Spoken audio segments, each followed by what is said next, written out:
মক্কার কাফেরদের পক্ষে এই অল্প সংখ্যক মুসলমানদেরকেও টলারেট করা সম্ভব হচ্ছিল না। তখন তারা ইসলামকে চিরতরে মিটিয়ে ফেলার এবং রাসূল সাল্লাল্লাহু আলাইহি ওয়াসাল্লামকে শহীদ করার সিদ্ধান্ত গ্রহণ করলো।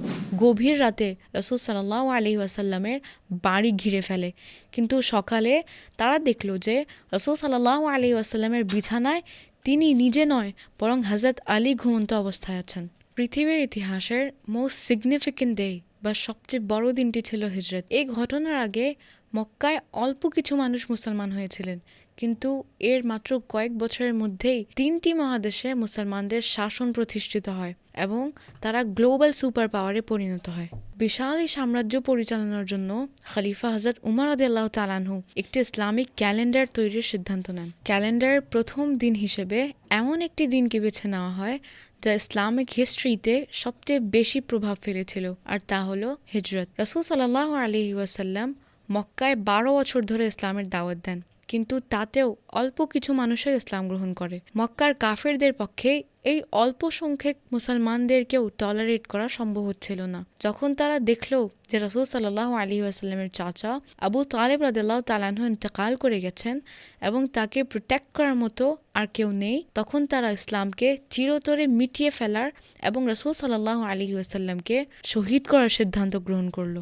এরই মধ্যে মক্কা থেকে 400 কিলোমিটার দূরের শহর মদিনার আওতাস এবং খাজরাজ গোত্রের বহু মানুষ ইসলাম গ্রহণ করেছিল এবং তারা রাসূল সাল্লাল্লাহু আলাইহি ওয়াসাল্লামকে মদিনার লিডার বানাতে চাচ্ছিল। তাদের 72 জন প্রতিনিধি মক্কায় এসে রাসূল সাল্লাল্লাহু আলাইহি ওয়াসাল্লামকে মদিনায় হিজরতের অফার দেন, যা তিনি অ্যাকসেপ্ট করেন।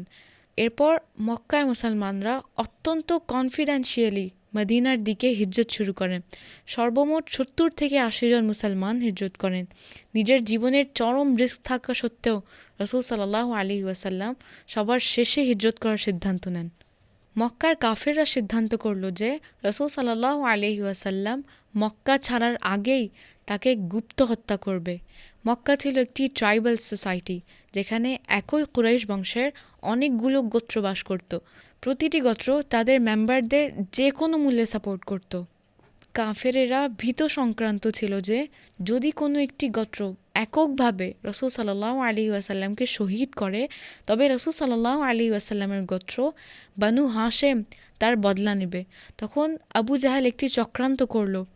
সব গোত্র থেকে একজন করে যুবক বেছে নেওয়া হবে, যারা একসাথে রাসূল সাল্লাল্লাহু আলাইহি ওয়াসাল্লামকে অ্যাটাক করবে।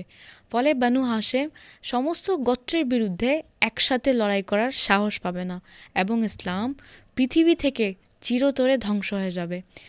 সেই অনুযায়ী 11 জন যুবক গভীর রাতে রাসূল সাল্লাল্লাহু আলাইহি ওয়াসাল্লামের বাড়ি ঘিরে ফেলে, কিন্তু সকালে তারা দেখল যে রাসূল সাল্লাল্লাহু আলাইহি ওয়াসাল্লামের বিছানায় তিনি নিজে নয়, বরং হযরত আলী ঘুমন্ত অবস্থায় আছেন।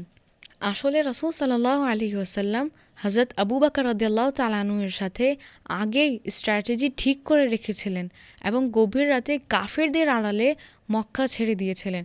কিন্তু মক্কার কাফেররা তখন বুঝতে পারে নাই যে তাদের পুরো প্ল্যান আগেই লিক হয়ে গেছে এবং সামনে অপেক্ষা করছে এমন এক মিস্টিরিয়াস জার্নি যা পুরো আরব উপদ্বীপকে কাঁপিয়ে দিতে সক্ষম।